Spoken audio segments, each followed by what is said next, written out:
Hello tout le monde, bienvenue à Je me tiens à la porte. Le message aujourd'hui se trouve dans une rencontre de Jésus avec une femme samaritaine. Le récit se trouve dans l'évangile de Jean au chapitre 4. D'abord disons un mot sur les Samaritains. Ce sont des descendants des tribus du nord d'Israël, exilés en 722 avant Jésus-Christ par les Assyriens. Et suite à cet exil, la population de Samarie est présentée comme mixte, composée en partie de non-juifs. En plus, ils pratiquent leur culte non pas à Jérusalem, mais sur le mont Garizim, cette montagne à laquelle fait référence la femme samaritaine. Les Samaritains croyaient en Dieu, au Dieu d'Israël, et reconnaissaient Moïse comme son prophète et la Torah comme une révélation, mais n'acceptaient pas les autres écrits de l'Ancien Testament. Pour toutes ces raisons, les Juifs, les Judéens, n'avaient pas de relation avec les Samaritains, comme le dit le texte de Jean. Ils étaient considérés comme apostats par les Judéens qui les méprisaient. On comprend mieux l'étonnement de cette femme de Samarie à qui Jésus, ce Juif de Judée, s'adresse. Je plante le décor. Jésus quitte la Judée pour aller en Galilée et il doit traverser la Samarie. Il est midi, le soleil est à son zénith, il fait très chaud, Jésus est fatigué. Il fait une halte dans la ville de Zichar en Samarie. Il s'assoit au bord d'un puits, le puits de Jacob. Là se trouve une femme venue pour puiser de l'eau. Jésus entame la conversation avec elle à son grand étonnement. Au fil de cet entretien se font jour 3 demandes, 3 quêtes qui correspondent à 3 besoins. Il y a d'abord la demande de Jésus à la femme, « Donne-moi à boire ». Il y a aussi la demande de la femme à Jésus, « Donne-moi de cette eau ». Et puis il y a enfin la demande du Père qui demande ou qui recherche des adorateurs. Commençons par le besoin de Jésus. Il a soif. C'est pourquoi il demande à cette femme de lui donner à boire. C'est un besoin physique, oui, d'abord. Cela nous montre aussi la plénitude de l'incarnation du Fils, dans sa finitude, justement. Lui, le Fils de Dieu, est pleinement homme. Il a chaud, il est fatigué, il a soif. Et cette plénitude humaine, on la retrouve jusqu'à la fin de sa vie terrestre. Sur la croix même, il criera « J'ai soif ». Mais cette soif est aussi spirituelle. Chez Jésus, il a soif et faim de faire la volonté de son Père. Comme il le dit à ses disciples de retour, « Ma nourriture est de faire la volonté de mon Père ». Jésus a soif et faim de sauver l'humanité, de voir des personnes transformées, libérées à l'image de cette femme. Et justement, parlons de cette Samaritaine. Au fur et à mesure de la conversation, elle réalise petit à petit que cet homme, Jésus, peut répondre à son besoin profond qui n'est pas que physique. Plantons le décor. Pourquoi cette femme vient-elle puiser de l'eau au puits en plein soleil? La réponse se trouve dans sa culture et aussi dans sa situation personnelle. Elle appartient à un peuple méprisé et rejeté, comme nous l'avons vu. Elle a aussi eu une vie très compliquée.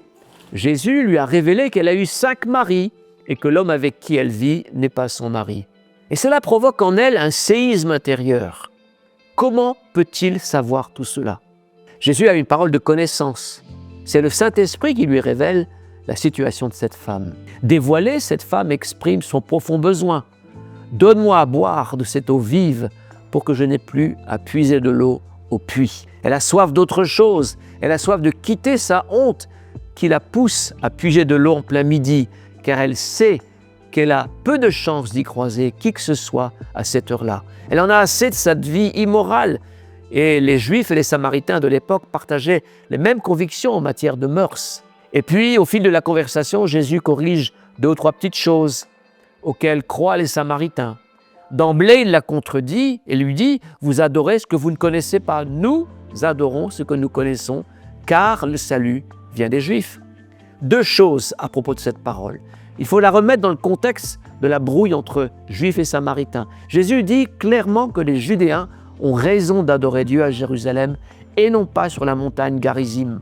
Le salut vient des Judéens et non des Samaritains. Jésus tient un langage de vérité.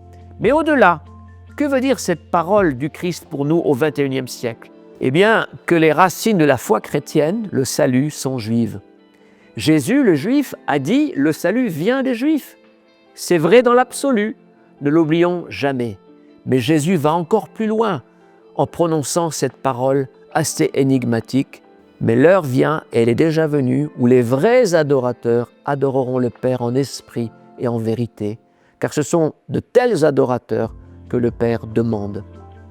Jésus montre que ce culte rendu à Dieu, qui plonge ses racines dans le judaïsme antique, est appelé à s'universaliser. Il s'étendra à tous les hommes, de tous les temps et de toutes les cultures. Mais ce qui attire mon attention, c'est cette demande du Père dans le ciel qui cherche des adorateurs. Le mot grec, c'est zétéo, qui littéralement signifie désirer, rechercher dans le but de trouver. C'est le même zétéo de la femme qui cherche sa pièce perdue et qui fouille sa maison de fond en comble pour la retrouver. C'est le même zétéo que l'homme qui va chercher la brebis perdue pour la retrouver, et il la retrouve après beaucoup de détermination. Alors c'est le même zétéo ici. Dieu est déterminé à trouver des hommes, des femmes, des improbables comme cette femme, comme toi peut-être, pour qu'elles deviennent des adorateurs en esprit et en vérité. Ici, là-bas, à Jérusalem, sur la montagne, partout, chez toi, des adorateurs. Voilà ce que le Père recherche. Alors pourquoi cette demande du Père? On peut dire beaucoup de choses ici sur le besoin du Père. La première idée qui vient à l'esprit, c'est son amour. Voyez de quel amour le Père nous a témoigné. Il nous a appelés ses enfants et nous le sommes, dit Jean dans son épître. Et puis je vous laisse cette autre parole qui nous éclaire sur la motivation, sur le besoin profond du Père. Le Père qui veut que tous les hommes soient sauvés et parviennent à la connaissance de la vérité.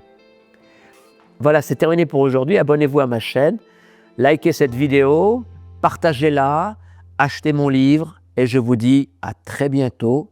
Soyez bénis.